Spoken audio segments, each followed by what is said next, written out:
Halo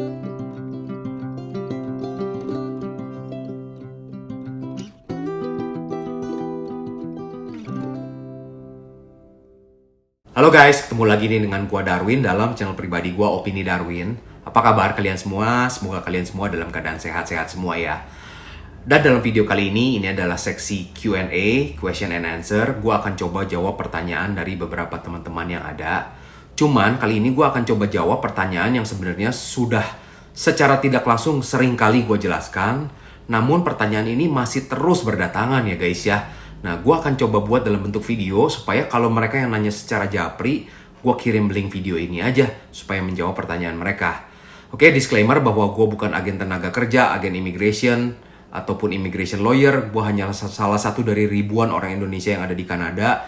Dan gue coba jawab ini berdasarkan research gue dan juga berdasarkan hangout gue dengan teman-teman yang kesini lewat jalur kuliah.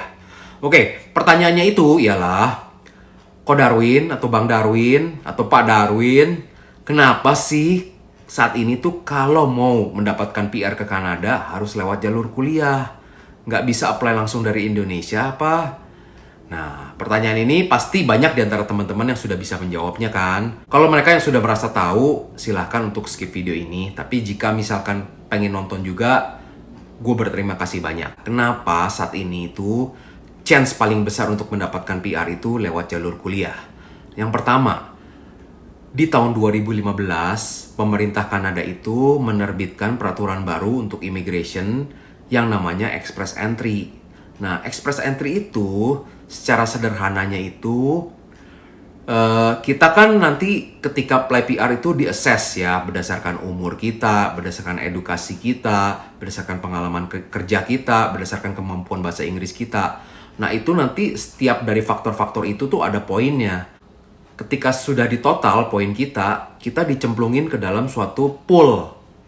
Nah, dalam pool itu, poin kita itu atau profil kita itu akan ditanding dengan aplikan-aplikan lain di seluruh dunia.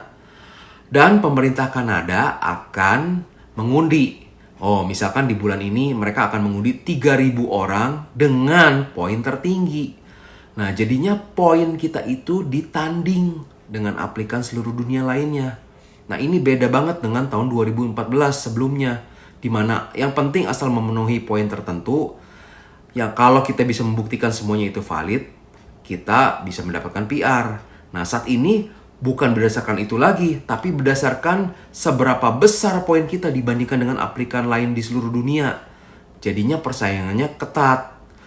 Nah, karena problem itu, makanya kita harus memikirkan nih, bagaimana supaya poin kita itu tinggi. Sehingga kita bisa terpilih di antara sekian banyak aplikan yang apply PR Kanada.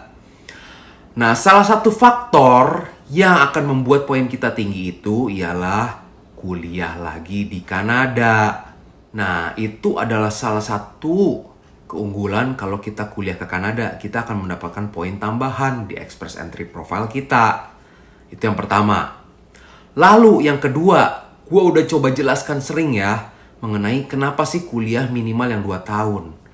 Kalau kuliah yang minimal 2 tahun, setelah lulus kita akan mendapatkan izin kerja atau postgraduate working permit selama 3 tahun. Nah, kalau kita mempunyai pengalaman kerja di Kanada 2 tahun, setahun atau 2 tahun, itu akan ada poin tambahan lagi.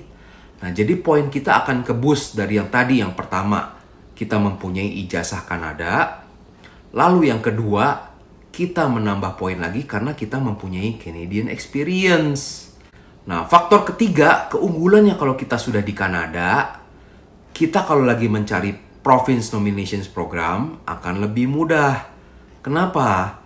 Coba deh kalau kalian perhatikan. Ya, coba research deh PNP-nya Alberta, PNP-nya British Columbia, Ontario, Atlantic Province. Ada sih beberapa yang tidak perlu job offer, tapi in most cases perlu ada job offer. Nah, kalau untuk mendapatkan job offer dulu, langkah kita itu sudah akan lebih maju kalau kita sudah berada di Kanada.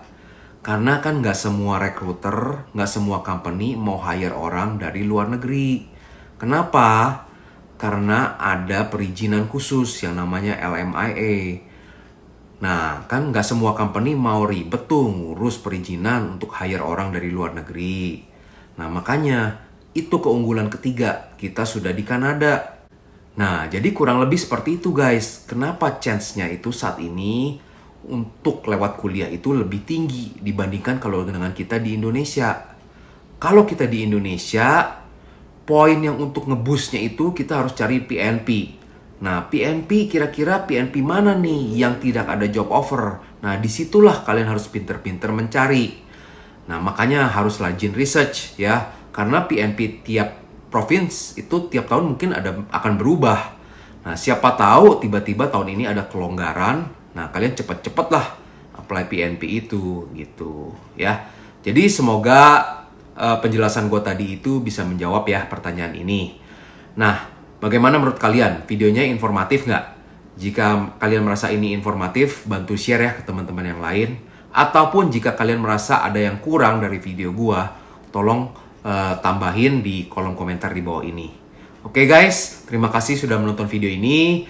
Dan bantu subscribe, like, and comment. Dan thank you for watching. Sampai jumpa di video berikutnya ya.